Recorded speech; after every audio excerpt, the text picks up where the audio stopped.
dans le visage de son adversaire. Et c'est fini. Le sifflet libérateur de Monsieur Eli.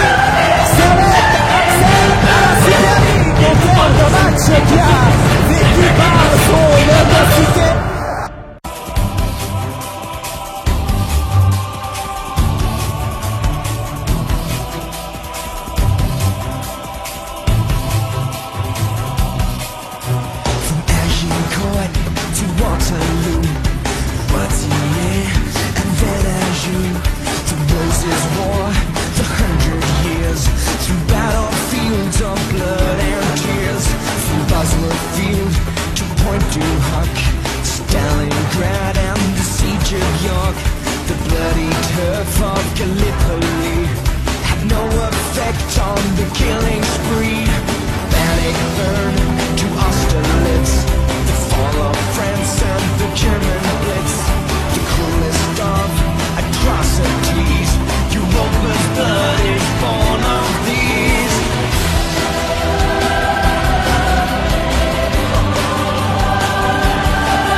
La maison Grenat est-elle en train de prendre feu? Manifestement, oui. On vous rappelle le début de l'histoire. Ça fait plusieurs mois finalement qu'on a des inquiétudes au sujet de la situation, notamment financière du Servette, des salaires en retard, des primes impayées, des créanciers qui réclament leur dû. Ce discours-là qui consiste à dire, cher monsieur, si vous ne venez pas me soutenir, on ne pourra pas gagner. Ça veut simplement dire que monsieur Pichard, malgré toutes ses compétences en affaires, il ne sait simplement pas ce que c'est qu'un club de football en Suisse. Donc, Majid Pichard est arrivé devant l'équipe et leur a dit, bon, écoutez, voilà, bravo pour la promotion, mais maintenant sachez une chose, je vais revoir vos salaires à la baisse, de moitié. Monsieur Vignas, monsieur Alves, ça vaut aussi pour vous. Le Servette FC, dépose le bilan. Aujourd'hui est un triste jour pour Genève, écrit Majid Pichard en introduction de son message. Il rappelle ensuite la tâche difficile qui a été la sienne, puis une nouvelle fois, il dénonce: j'étais convaincu de recevoir un soutien du gouvernement et des milieux économiques genevois. Ce soutien a malheureusement été en dessous de mes attentes. Un appel resté quasi lettre morte, souligne le président, qui ajoute: les dernières semaines ont ainsi été très difficiles à vivre pour tous ceux qui aiment le Servette FC. Nous avons tout tenté pour assurer le futur du club. Malgré tout, j'ai dû me résoudre, le cœur déchiré, à déposer le bilan et de conclure: toutefois, nous continuons à nous battre pour le Servette FC. Aujourd'hui, de fait, entre le bras droit de M. Pichard, Mme Bostine, et le bureau d'avocats, il y a un empêchement d'accéder aux renseignements qui permettent de formuler une offre selon les renseignements que j'ai. Alors je suis un peu inquiet.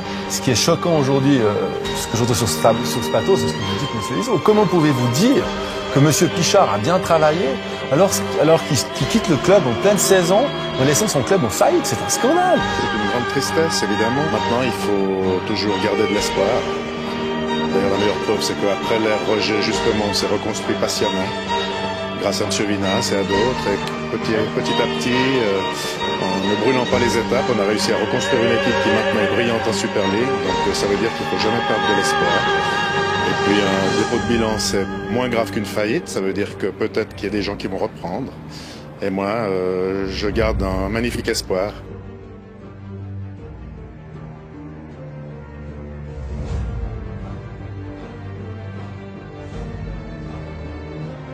Des Ce qu'on sait, c'est que la nuit a été très active entre Majid Pichiar et Youth Canek.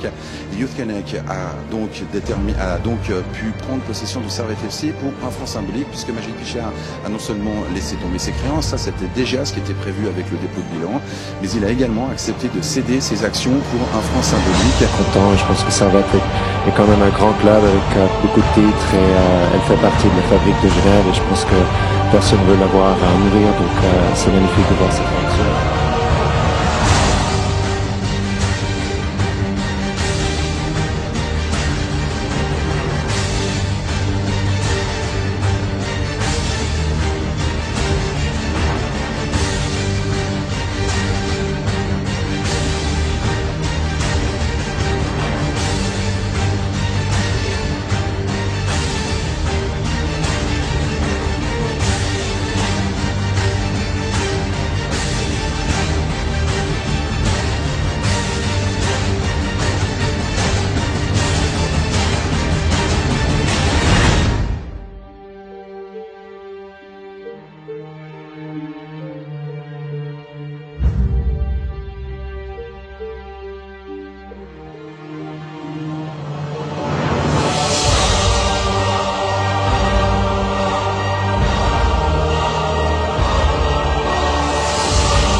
La commission de licence justement de la Swiss Football League a accordé au Servette FC pour la saison 2012-2013 la licence l'autorisant à participer au championnat de la Super League et aux compétitions européennes. C'est le titre du communiqué publié il y a quelques instants donc sur le site internet du Servette FC.